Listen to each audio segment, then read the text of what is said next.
Okay, I guess it's 9 a.m. and it's time to start. First of all, welcome to my session. And the session is about the measuring DevSecOps and the building metrics to understand the effectiveness and the success. And I hope you got the morning coffee and you can hear me very well. So let's proceed then. My name is Victoria, and as you may know, yes, there was some. I will continue. If you can mute yourself, would be really nice. Thank you. So my name is Victoria, and I do work for the Microsoft, and mostly focusing on. Actually, I'm focusing a lot on the development, security, identity, and the DevOps as a culture, but also the processes and the tools and how to integrate the security in the DevOps. So today we are going to talk about the measuring DevSecOps, and therefore to get everyone on the same page, we will start with the DevSecOps. So I want to walk through and discuss a bit more what is the DevSecOps and where it came from, and what is the most common understanding and definition of the DevSecOps.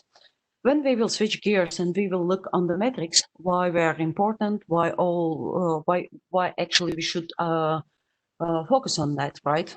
So why do we have a talk about that? And of course, what exactly we shall measure? Should we look on every single step and measure it, or only a few and most important things? And finally, how should we measure? So what is an approach which should we use not to fail?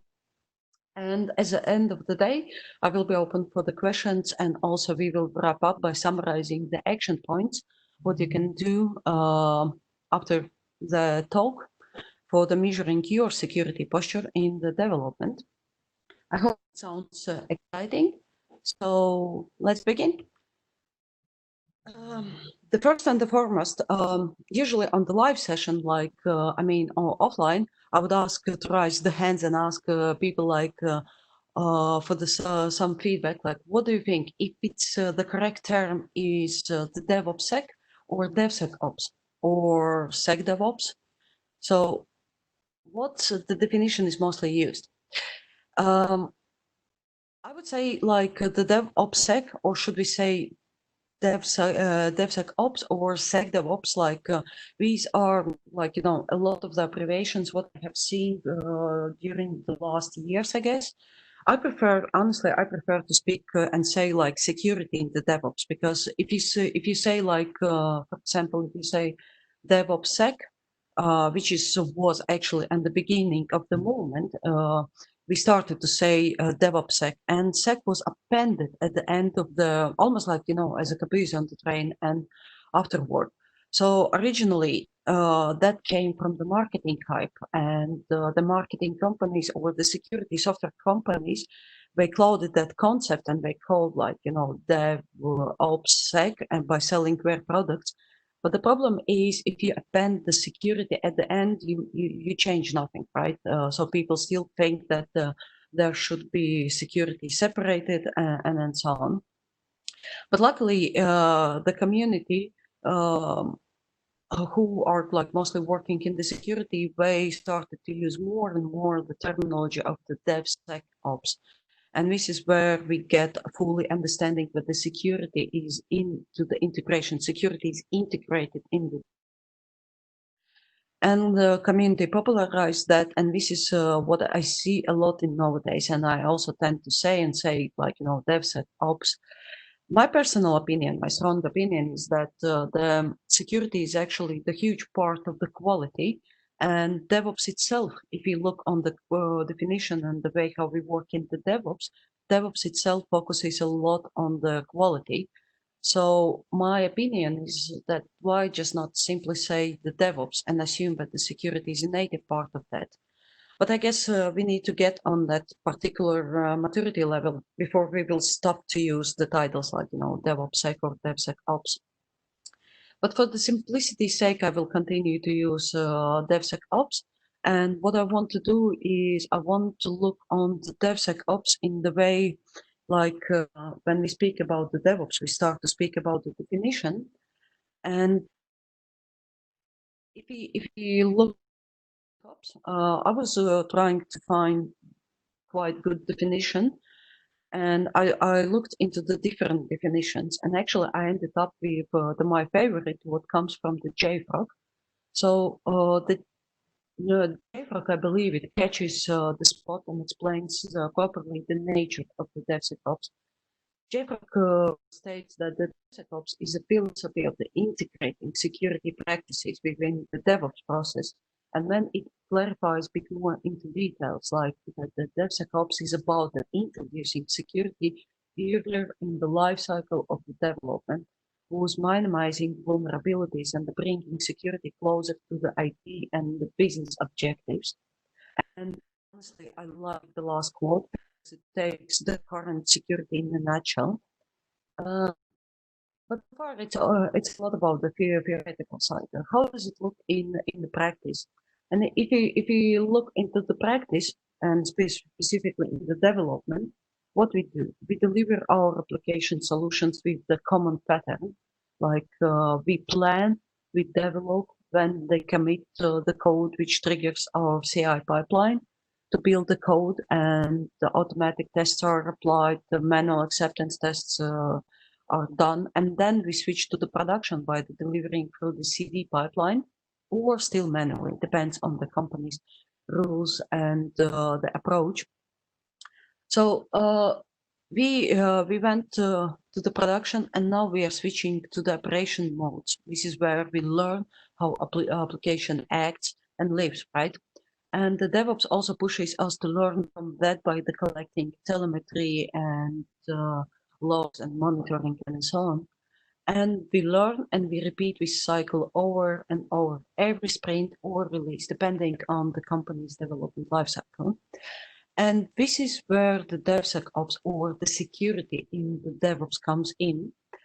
I do have the separate talks, and I think I gave also on the last NBC the talk specifically focusing only on the security in the DevOps. If you get more interested in this technical particular part on the technical side and the process, you either can ping me later, or you can look on the YouTube for these videos. But I want to go through the practices and the tools anyways, just to get everyone on the same page. So how do we implement the security in the DevOps? In the development, or on the development phase, when we plan our sprint, touching keyboard, we already can do the some like the threat modeling. And then on the tech, or like if you speak about the processes side, like the threat modeling, we also can add the security codes, secure coding standards. Like usually the teams are having the coding standards agreed within the team, how they code, what are the best practices. And I suggest always to inject some security rules inside of that coding standards too. So when the new teammate lands in the team, he is also familiar what type of the security culture is within the coding. And then there are the technical things what you already can do during the development. You can start to use the security plugins for your development environment.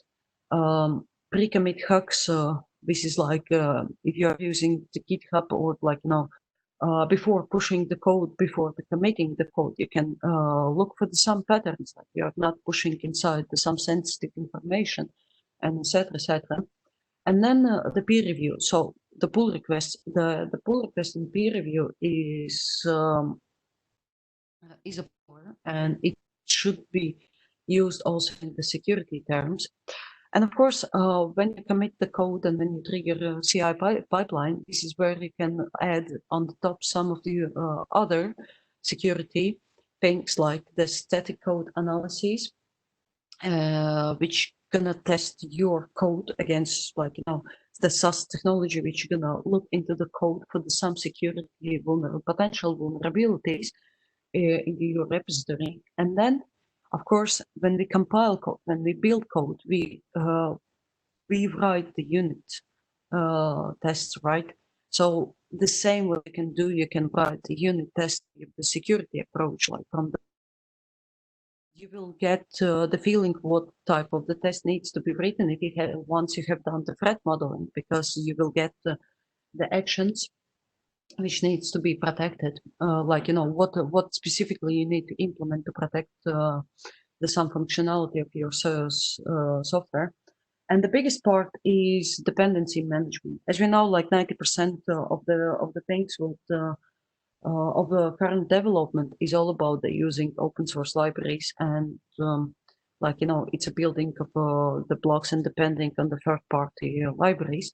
So to be sure that this part is secure enough, dependency management is the critical part of CI part. And on the acceptance, you add other type of the security things like the security scanning, you checking the cloud configuration, you do the security acceptance testing, and then so on. On production, you add a bit more like the security smoke tests, the configuration checks, and sometimes even if we speak a lot about the CD part, sometimes it's worth to stop and take the pause and take the penetration testing, because especially if you have introduced some critical functionality, which is going to be really critical from the business perspective. And then on the operations, it's the same like in the DevOps, like it's all about the monitoring. It's all about logging and collecting the telemetry, because how do you know that you are not compromised if you don't do the monitoring, if you don't check continuously your logs? And the last but not least, blameless postmortems. And this is where we can learn a lot from the DevOps itself. Okay, you may say, yeah, Victoria, this is not something new. We're already doing these practices, or the some of them. So we do the DevSecOps. We are fine. And the talk is not maybe about how to implement these things, but why the heck we should worry. I mean, everything is happening. But let me challenge you back. It's like, really? When you have implemented, I'm not saying all of these practices, but at least some of them, how do you know that they work? Like, why should we measure them at all? Maybe all works as needed, right? And let me challenge you with some of the questions. The first and the foremost is like, you get on the security, you get money from the C-level, right? You get from the management. So the CISO, they need to make the DevSecOps as a priority. But how we can make that as a priority if you just say, yes, we have implemented the coolest, greatest SaaS tool, and now we are secure, but we need like, more additional budget for the next year because we want to implement other tool. And C-level people, they speak in the money terms, and you need to give some numbers. That's one reason. Another reason, if you look like, how do you know that the security tools works at all? Like, yes, they produce some results, but do they produce constantly the same results? Is someone looking on them? Is someone fixing them? And then another question, is the security bottleneck for the delivery speed? And that's what comes also from my experience, what I have seen, that the developers or the team tends to disable some of the security scans or the security tools just because of the way how that security tool acts. It simply denies or delays the build process or the delivery process. So you need to measure if your security solution, what you have just implemented, is not standing against of your delivery speed. And then how do you know that you progress?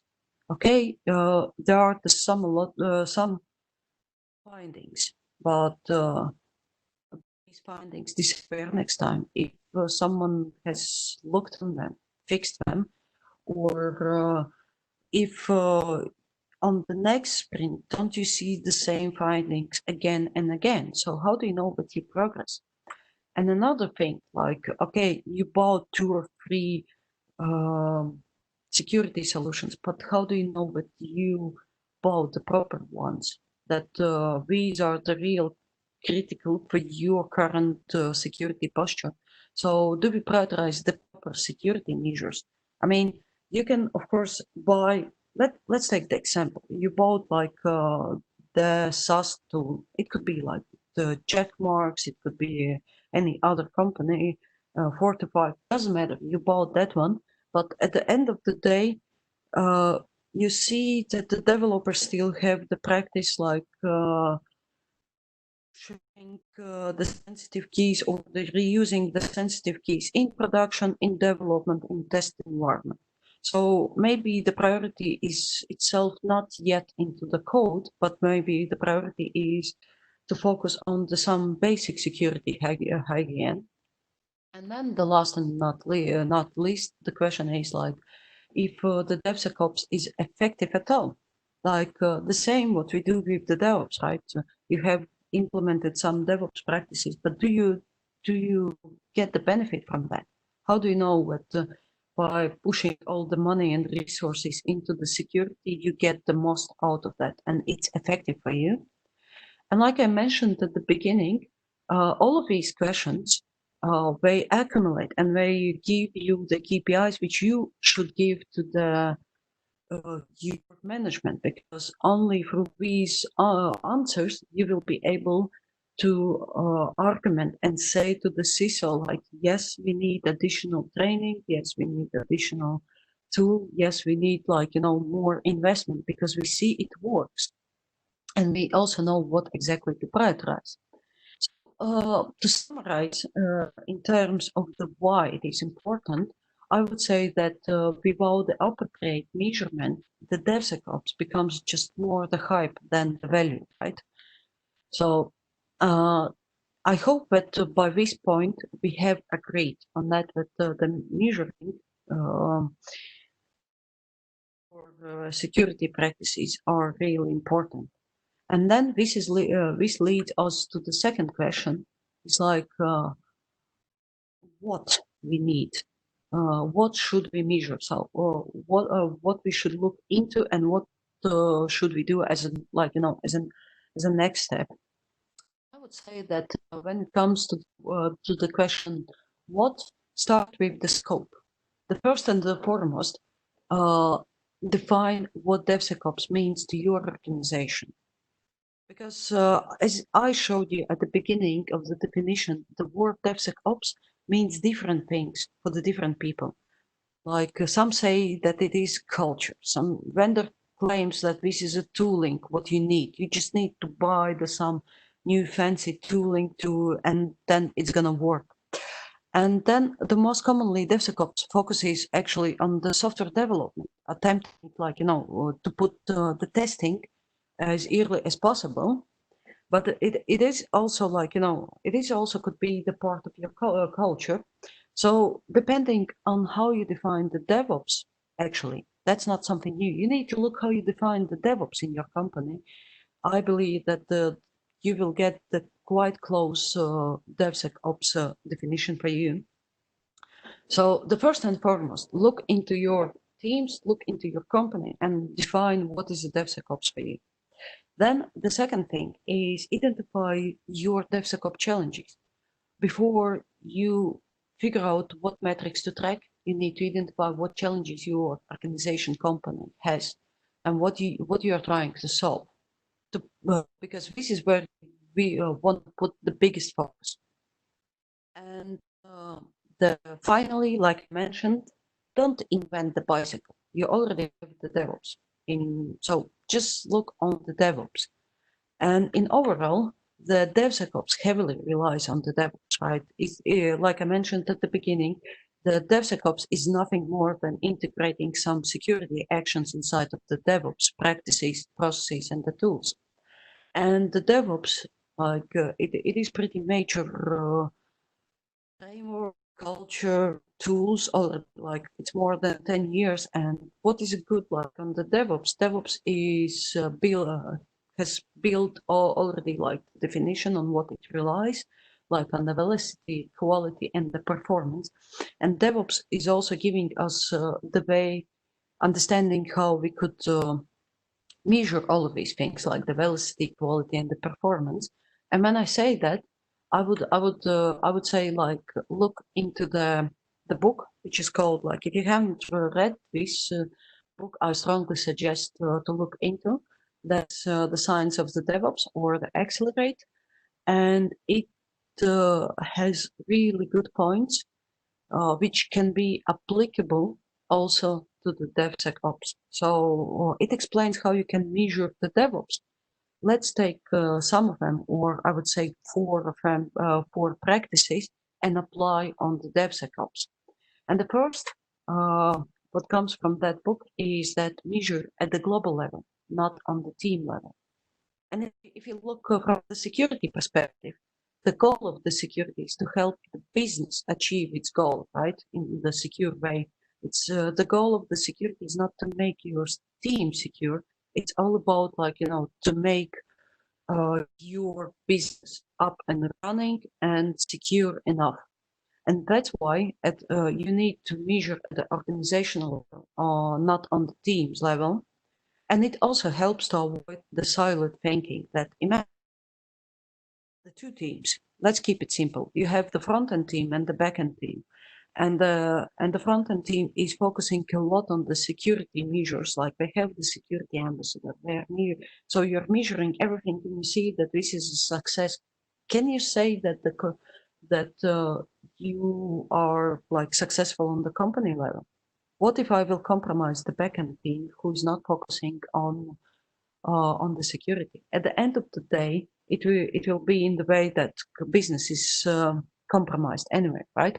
And that's why it is important to measure at the global level. And then the second thing is measure outcomes versus outputs. Don't measure hours spent on the security. It doesn't matter how many hours you have spent, like 4 or 6 hours per day or whatsoever. What matters is whenever those hours reduce the attack surface. So I have spent like 1 hour and I was able to cover like 80% of the bugs, versus 4 hours and I just covered it, like, I fixed only one thing. At the end of the day, it matters more what I have done in that first hour, right? So measure the outcomes, not not like, not the hours what you have spent. And I think is the third one is focus on the capabilities and not maturity. When don't take me wrong, I'm not against the, like, we have like the DevOps maturity metrics, we have the security maturity matrices. I'm not against them. I'm just also, I agree with the book's authors that that's slightly limiting, because that we tend to build these maturity models, but they should not be the main ones. First of all, the maturity models tend to focus on the final state. It's like, yes, we are like beginners, intermediate, and expert. And that's the big problem, because if you look on the security doesn't have the final state. It's infinite game. So what you do, you start to measure the capabilities. Which capabilities to focus on? What to improve on the next iteration? How to improve the skills levels for the developers, which tool to add as a next and next. So you are focusing mostly on the capabilities. The maturity model is a good starting point, but after that, I would rather suggest to focus on the capabilities. And the last one is don't miss the forest for the trees. And that means, like, just don't focus too much on the individual security components. You can lose the sight of the impact of those components on the overall system. So I had in my experience some company who was really focusing, like, on the packages, like assigning packages, testing them against the security. But then I looked on the overall security posture and the culture. I realized that if I want to compromise that system, I will not focus on the packages. I will just simply focus on other things, like, input sanitization, hard-coded links, or other stuff. So, because what is important to remember that we we tend to think in the list, but the hackers, we think like, in the graph. So me as in being on the bad side, I will try to all possible windows to get inside. But the biggest suggestion that what comes additional to all of these things, from my point of view, is never ever don't start with the tools. That's a main rule, because let's take the example. Vendors, they give the specific security metrics, what they are supporting and what they can get out from their solutions. And they are not the silver bullets. They are biased, and as a result, you may end up with the disappointment of the process itself by assuming that if tool doesn't work, then the process doesn't work either. And for my advice, never ever start with the shopping, like buying the tool and trying to fit in, just because Gartner said that that tool is cool. Start with what actually matters to you. And by this, I mean, like, start with the KPIs.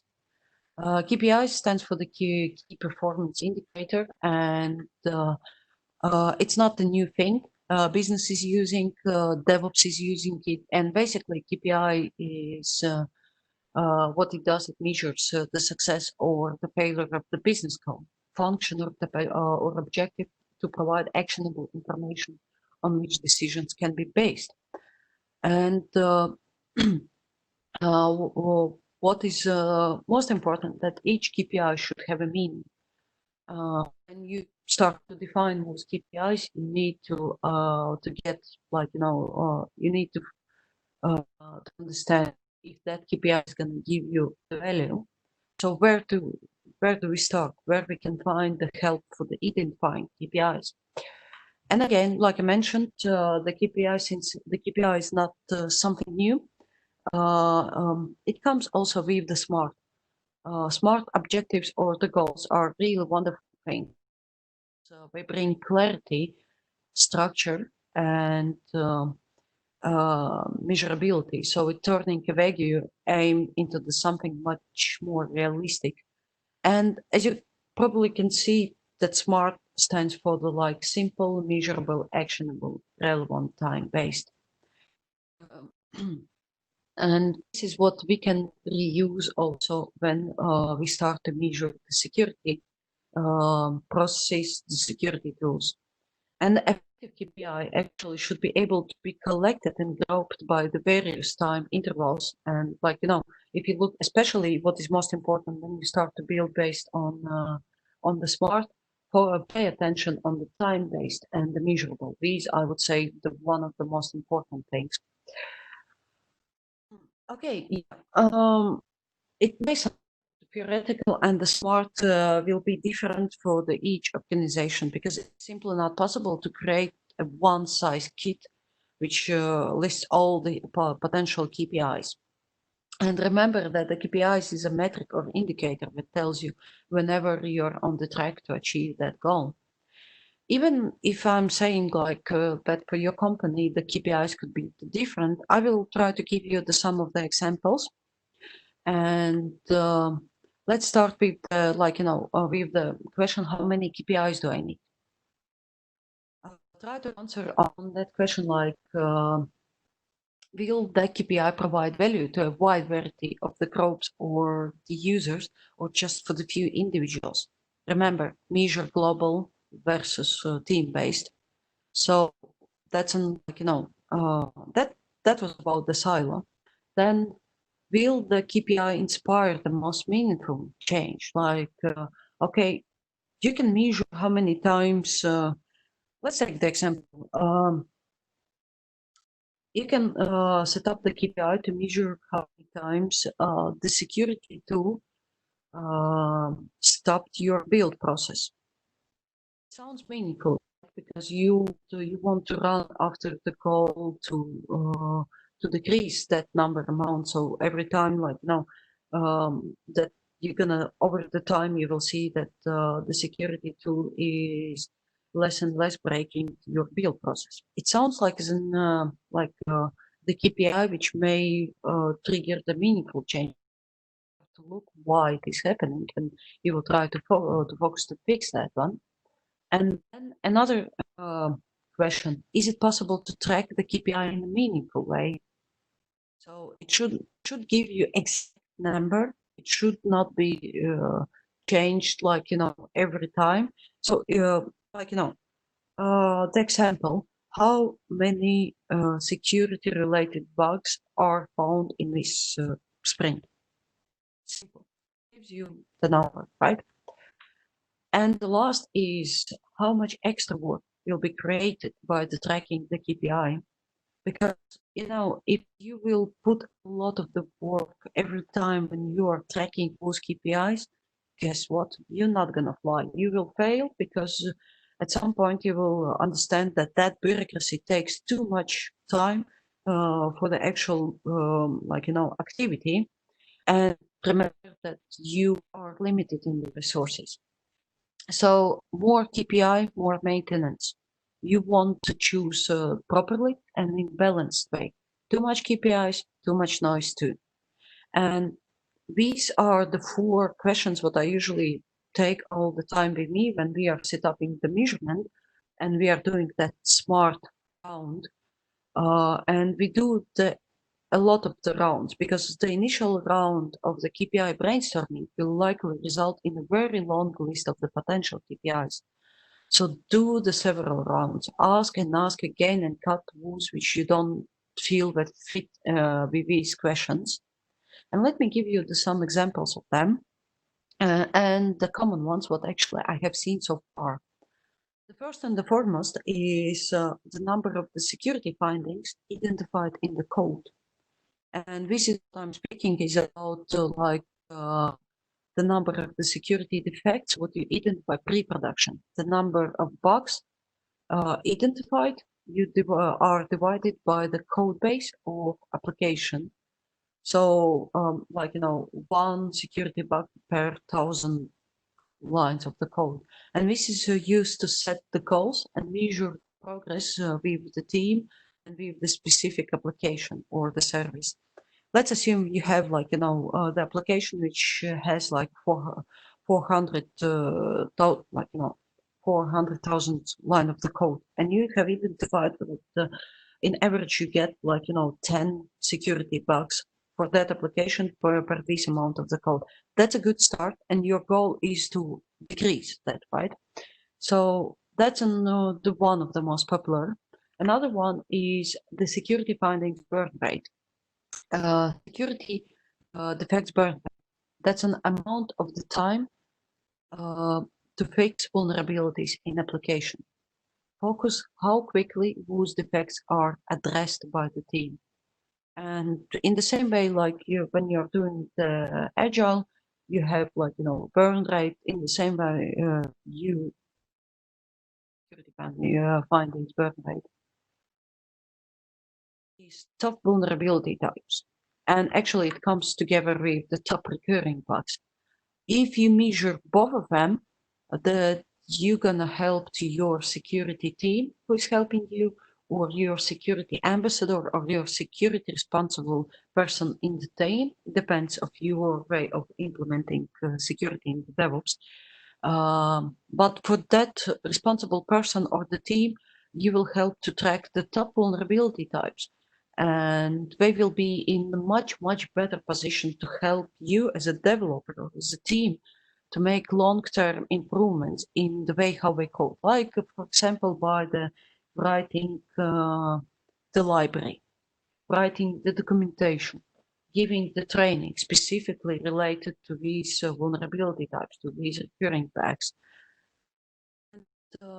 Then another thing is percentage of the code coverage from the security testing. Sounds simple, right? It's kind of the same what we do also with the regular testing coverage, and that's something what you may pay attention to at some point. Number of failed builds due to the security checks, like already I have mentioned this as an example, and that could be your security KPI as well, because what you want to run after the decreasing that number. And that's gonna help you also to answer on the question if the security is your bottleneck and do you improve over the time. And then the metrics and events from the productions, like production security controls. So what you want to do is to see, like, to collect the metrics, like from the web application firewall. You will see, and we'll be able to compare, like, okay, with the first one, number of the security findings identified in the code in the pre-production, comparing with what you have found in the production. And in this way, you're also gonna see how much you improve. These are some of the examples, and these are the most common ones what I have seen so far, where usually the teams start, and I believe it's more than enough. However, let's look how does it look in the practice. Remember that if you remember at the beginning, I was speaking a lot about all of these tools. And in organizations or the different customers with whom I worked so far, I have seen a lot of implementation of the security. And actually, I have seen the most of the companies they are at the some level of implementing these particular tools or already are having them. And these are the most popular ones where the teams or the company starts when they start to implement the security in the DevOps. So, like I mentioned, the companies usually start with the static code analysis and dependency management. And of course, since we have the containers, the container security scan, and this is what is here under I think it was under the security scanning part. And okay, let's assume you as a company have implemented the static code analysis, dependency management, the security scanning, and everything kind of works, right? But how do you know that it works? At the same time, like, I mean, what I usually suggest, once you have implemented these tools, immediately start to get the insights from these tools and collect over the time, because then you can start to measure them. And you may ask me, like, how? So we looked on the why, what. Now it's time to say, like, how. How should we measure that? In my particular case, you may call me the G person, but I'm driven by the different reasons. I'm putting out the commercial solutions out of the scope. Because like I already mentioned, the commercial solutions, they tend to be tied into the particular security solution. And the second reason is like, because if you can focus on what you already have in the house, you may find out that with some small action points, you may build the first measurement system by your itself, and also at the same time you can learn more about your eco environment, about your security state.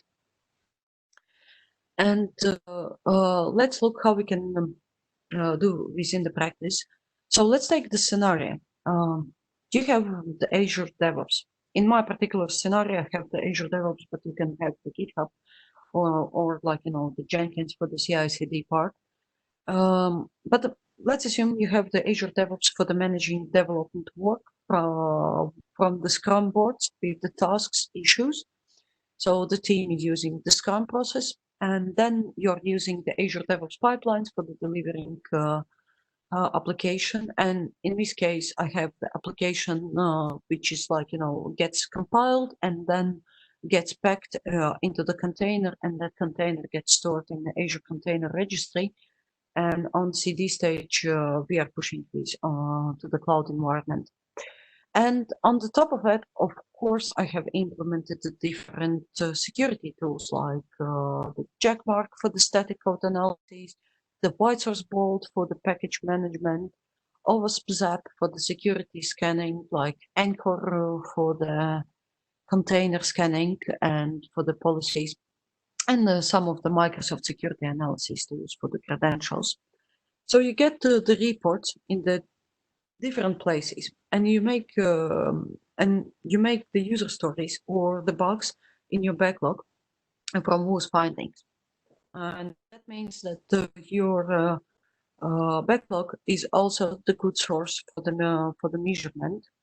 All these tools in your backlog is a true source for the collecting statistics and building your KPI. Within the few evenings or the few days in the week, you can develop a solution which is simply based on Azure functions. So what you can do is just to make the API calls to the Azure DevOps and grab from your backlog the work items which are related to the security, which are marked as no tag as a security findings. And then in the same way, the most of the commercial tools, the security tools, they do have the APIs. What you can do is to make the call to the same check mark or the grab from the white source pool to CVS or other way. I think, CVS is most common format of the report. You can grab all of these and then you just collect them into your KPI storage, like in Azure storage. And then write the simple Azure function which grabs all of these numbers and the KPIs and produces like the report in the Power BI, which at the end of the day can be used by the users. And this is something what can be built by the team and doesn't require a lot of the maintenance afterwards, and is a good start. Like I mentioned, if you don't use Azure DevOps and you have for example, the Jenkins in the place, there is a real good article. I don't remember if I have included this as a reference, but if not, just ping me. I can share how you can achieve the same also, not even in Azure, but with Jenkins, with the Amazon stuff and so on. And as a result, what you get like the statistics on the left side. You can see like the Power BI, which accumulates all these data what we have on the right side, like we have from the OWASP scanning. We got some findings, OWASP top 10 findings, and then it grabs all the security items from the backlog and also grabs the work source. And then we just create these metrics in the Power BI and show, and we are capable to present this and see give it to the C level or give it to the team in the visualization format, which is quite visible, and you will see over the time how do you progress. That's an one example, which what you can do without the commercial tool by achieving with some of the work from your team. That brings us to the final part. The first and the foremost, like I mentioned, there will never be a set of the correct KPIs to measure. I gave you the most common seen KPIs what I have seen so far, and but what you need to remember that the key to choose the KPIs is to ensure that they are first of all the smart and they fit to your organization. They fit the condition and they fit your priorities. So you will ask all the time if it's if that KPI is gonna introduce the security improvements for us and so on.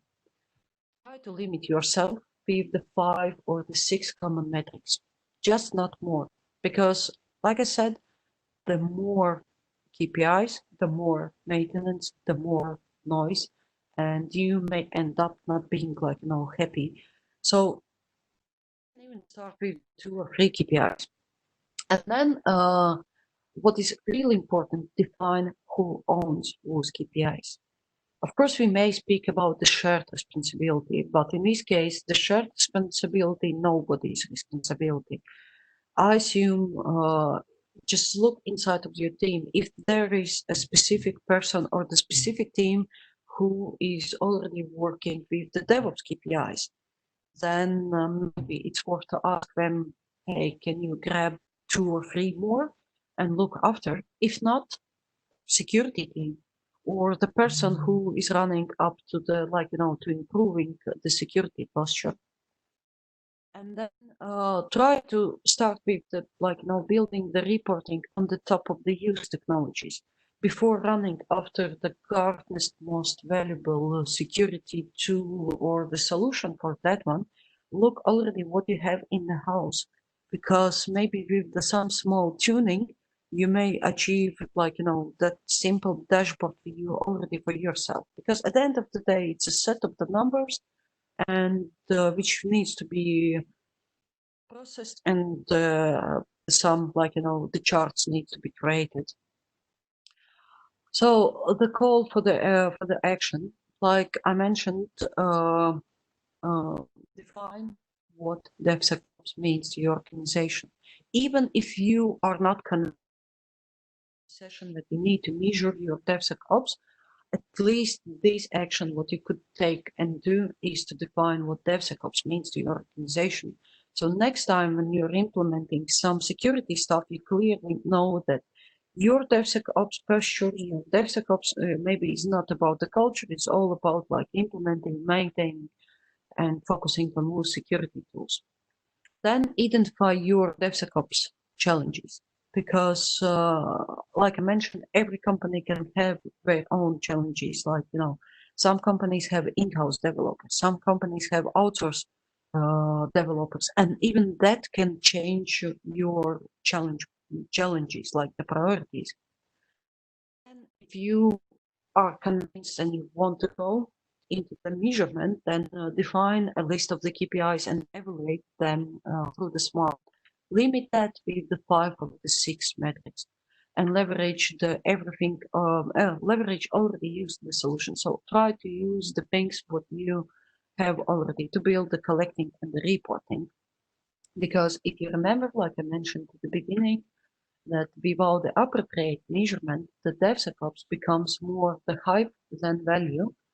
And in my opinion, that's like, if we get back again to the maturity model, I would say having the measurement is the last point in your maturity model, that you become mature in the DevSecOps.